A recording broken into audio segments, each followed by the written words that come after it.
Hello everybody, welcome back to Factorio, Sashimi style, where we play Factorio the way it was meant to be played, mixing all of our ores on one belt and making everything from there. So the plan today is to mix up our main belt, but in order to do that, we are going to need to keep it moving. If we don't keep it moving, it's going to get seized up, so it's got to circulate around and around. The end goal for this base is to have the main ore belt loop around and around the spokes of the base, and I'm planning on using in total 4 lanes all the way around, which is a lot of belts. And the reason is we're going to be using 6 to 4 lane balancers. But for all these belts, we definitely need more red belt production. So let's do a little side build. Starting to do a little bit of stuff for convenience, doing it here in the center where there's a little bit of space. Everything's already there. And where it'll be easy to come grab some more red belts. So after you get up and running, let's think about our 6 to 4 lane balancer that we're going to use to, like I said, to balance and mix everything up. So this 6 to 4 balancer is a standard design that I lifted off the internet, just to be clear. And it's beautiful, I think. I like the way it looks. I think it's going to look really cool when everything is flowing through it. We're going to be finding a new use for it, I think, than the designers or the people who made it probably really intended it for, which is to create our sashimi belt. The 4 input lanes on the left are going to be all the residual stuff that wasn't used as the belt went around and went into all of our production models, whereas the lanes on the right we're going to use to get new ore onto the belt. But to do that, and not to oversaturate it with any one ore, we need to make sure we have the right mix. And by the right mix, I think we're going to have a target amount of ore that we want on the belt per slice, a slice being from left to right all the way across. So to know if we're at our target, we need to measure what we have. And here we see that we're measuring not only what's passing through what we didn't use, but also we're measuring what we're releasing on our 2 belts on the right. And this will let us measure everything that's going to flow out of our system. Now, we are going to control what's being released. And the key to doing that is to measure what we have. And we are not just going to measure what's on the belt. We will keep a memory of what we've seen in the past, and then we will smooth it out or average that we've seen over time using an exponential decay function. The way an exponential decay estimator works is that you multiply the estimate from the last time you took a measurement by some parameter, lambda, and this is, let's say, 90%. And then you add onto it your reading, but only 10% of your reading, or 100% minus lambda, thus bringing the total back to 100%. We're building this function using arithmetic combinators, and importantly, we're using the each symbol, the special symbol, so we'll be able to apply this function to all the ores on the belt using only a single set of combinators. Now to test out our function, let's create the smallest possible loop of all 4 lanes. We don't actually want to wait for the ore to go all the way around our huge bus in order to see if things are working. And this will work just as well. This is the smallest setup that I can think of. We need to clean up a little bit to fit it all. Just have all 4 lanes in the out. Go into the 4 lanes on the left, which is a residual belt, and we'll test putting the ores in here on the right. And it is getting a little dark here, so also let's set up some lights before we can do our test.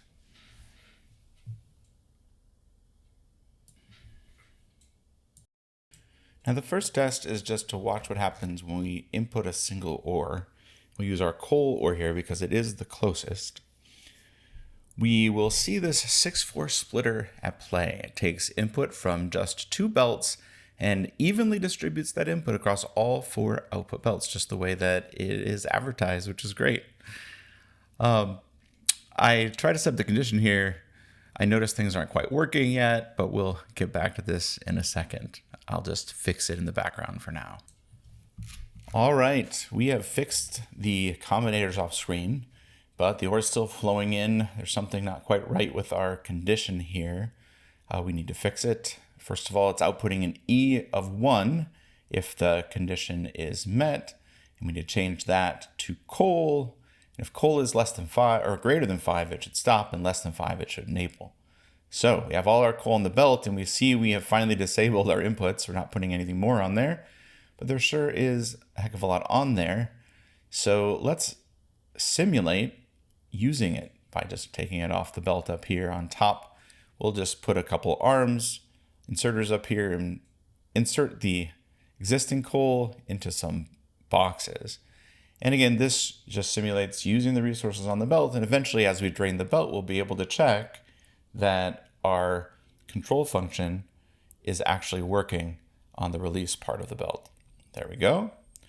And now if we go down here and wait a little bit, oh, there we go. We see it turning on in little bursts of green, little bits of coal are flowing out, but mostly it stopped because we don't need to release very much to maintain 5. So what did I do off screen? Well, in the original setup, I tried to use the standard exponential function for real numbers, but Factorio does not work in real numbers, I found out. It works only in integers, so we had to adapt it to take this into account. We did a few things. First, we multiply all of our inputs by 1,000. Thus, every fractional value is now represented as an integer, but multiplied by 1,000. So 0.9 is 900, for example. And to do this, we scaled multiplied our input reading. For a lambda of 0.95, 1 minus lambda is 0.05. So we multiply our input reading by 1,000 times that, or 50, to scale everything up into sort of thousands space, we'll call it. And this is the actual lambda function I'm using in my setup, this adjustment for the integers. And we're going to talk about this a little bit more in a bit at the end. After everything's up and running and everything's working, we'll slow down and look at everything a little bit more closely, how the combinators are actually set up to make this work. But for now, let's move on and let's get all the ores onto the belt. What I did is I just set it up one by one and watch the ores release onto the belt. Finally, we are releasing the last ore, which is iron. And even though the input belts are compressed to the left, right, because we want to do that to make sure we can easily take stuff off this 4-belt highway, even though it's compressed to the left, as we insert the new ore, it still gets equally distributed across all 4 lanes, which is the beauty of the 6-to-4 lane balancer, is it doesn't matter to the distribution of the inputs. The outputs are a perfect mixture. All right, now it's time. Now it's time to actually fix this base up. We need first to finish our bus. We need all of our belts, which have been steadily being made in the background while we've been running our experiments. And now we have enough to actually create our bus. And so let's grab them from our belt production area and head up top. And we are going to check out how this works after we put all of these belts in place. So many belts around this base. 4 lanes all the way around. Now that is a lot of belts. I don't think I want to place all of these by hand without some help. So let's go grab some engines so we can handcraft ourselves a car, and we will place them down. It will take a while, but luckily, with the magic of time compression, we don't have to wait for all of this to happen. But it did take a while to put all these down. Oh, see, look at that. Mistakes being made, but there we go. Uh-oh, there's a rock. Got to get rid of the rock. Yeah, took a while. But after a few day-night cycles, putting all of these belts down all the way around the base, look at that amazing driving. Ta-da. There it is. 4 belts all the way around. Let's disconnect our resources from our base so that we can start to drain what's in there, because we need to clean up all of these belts that had been feeding everything. Goodbye, janky injection systems. It's all going to look so beautiful now. All right, finally, all the belts are connected. All the way around the base, we have our 4 lanes. And we are ready to actually create our sashimi belt. The time is here. Let's create a blueprint of our setup here. We'll actually create a parameterized blueprint. We will have one parameter be the type of ore we want to inject, and another parameter be the amount we want on the output side. And actually messed that up when I created the parameterized blueprint, but I'll fix it eventually. But that's going to help us with the blueprint get these injection setups set up properly.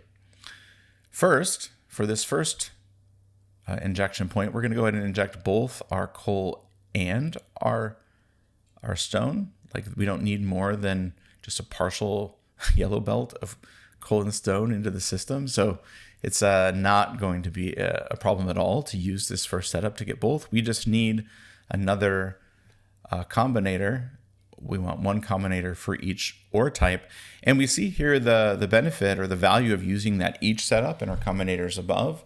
By using the each special symbol, we're actually computing this exponential function or this estimator, this smoothing function for all of the ores on the belt at one time. So in order to have two things being measured and injected and thresholded, we only need to add a single additional comparator. And here we have it at last. It's working. The iron and the coal and the stone are flowing onto the belt. And then we just have to do the same thing 2 more times. First, we'll do it for the copper to set up all of our conditions appropriately. And copper's flowing on. And the last one here is the iron ore. You can see me using my early game mod. I have a mouse over build mod installed because I knew I'd be building these balancers before robots, which would have been a real pain in the butt to do completely manually. And as much time as I've spent putting these belts down, we got to save time, cut a few quarters here and there. But I don't think it really affects the feel of the game to be able to mouse over build. As long as you have stuff in your inventory and you're close enough, it will build what's in the blueprint for you without having to switch the items over and over again. It's just a small convenience once you finally have something blueprinted that you want. It lets you get that functionality a little bit before robots. And we're almost done here. Going to do a little bit of patching, and here we have it. The Sashimi belt. It's completely up and running.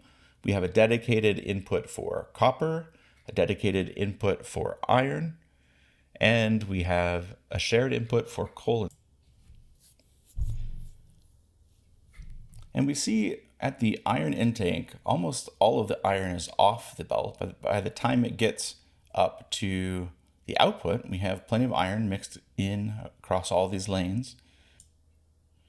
And as we get up here, we see we're compressing stuff over to the left so that it all is available on the inside lane, preferentially to be used by all of our modules. Here we see a side-by-side balancer for the intake back onto the belts. We see that down here, we have a bunch of copper coming in, right, compressed to the left. We have, on the other hand, a bunch of iron flowing in on the right, and our 6-to-4 balancer is mixing it all up before it comes out on the other end. Why don't we take a look at what's going on also with our stone? Because we know we had a problem with stone earlier. We see stone coming over here, flowing in. We have most of our stone furnaces consuming the stone for the military science. And by the time it comes out, it's being balanced as it comes out onto both sides of the belt, but there's no stone left. There's no stone left coming out of the belt. And I think that's working sort of as designed. We have sort of just enough stone to keep our most stone intensive part of the build running. Now, let's talk more about this function and how this is set up here on iron. Let's take a look at our exponential decay function that we talked about before. So the first thing we mentioned is that we are going to be thresholding the output of this whole system and using it to determine when we're going to release more ore into the system.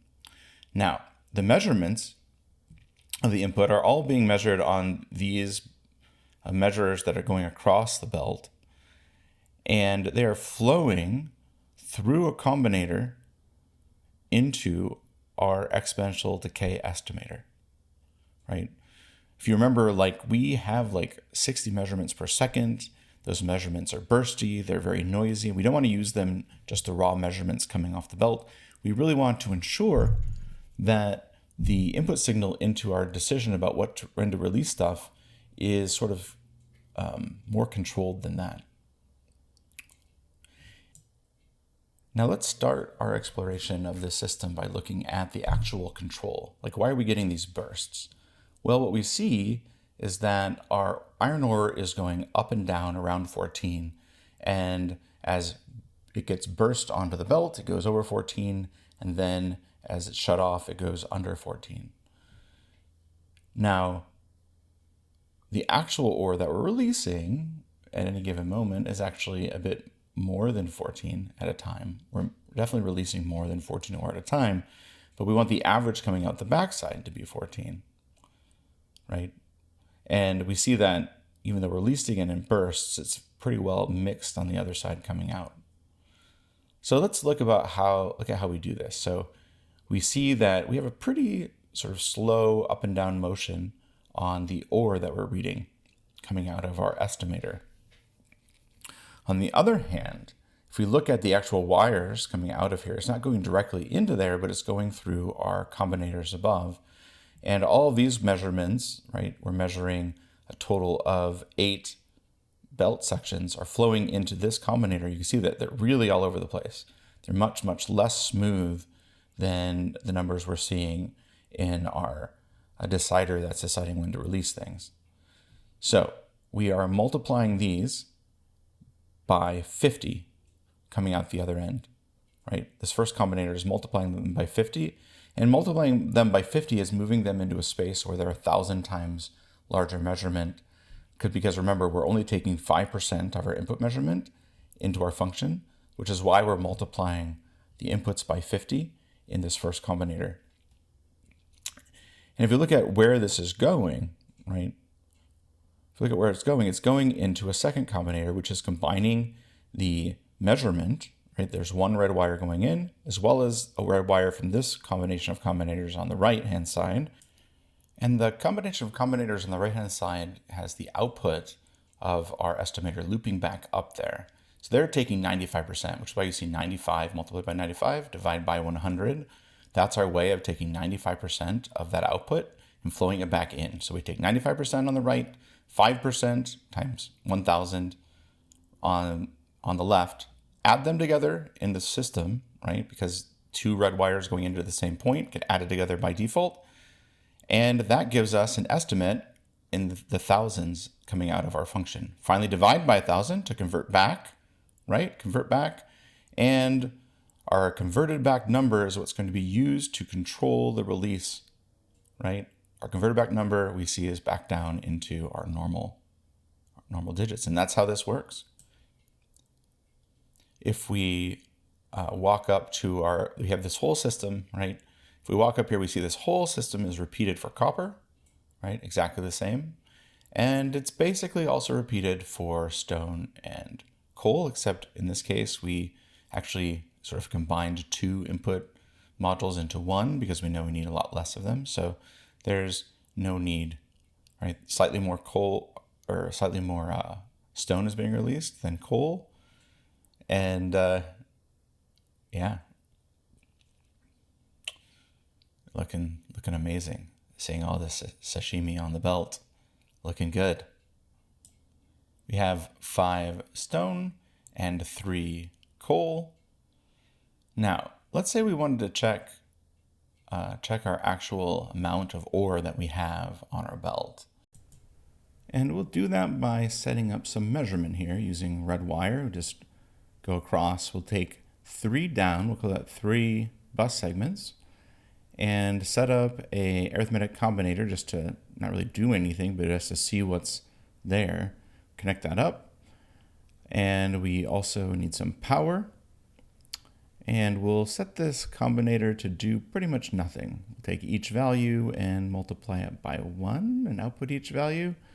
I mean, maybe this isn't even necessary, but it's something to do. It's doing nothing. But there are no inputs because we're not actually reading the belt contents. We shift left click to copy, shift right click to paste that across all of them. And now there we have it. We have our ores, but that doesn't look right. There's actually more copper than iron. And I definitely didn't set my settings up to have more copper than iron. I think it might be because the copper is being used less, right? It's being used much less than the iron, and there's not any more copper being released onto the belt or that much at all, but there's still more copper than iron. And I think the reason is because of the way I've set up these sensors.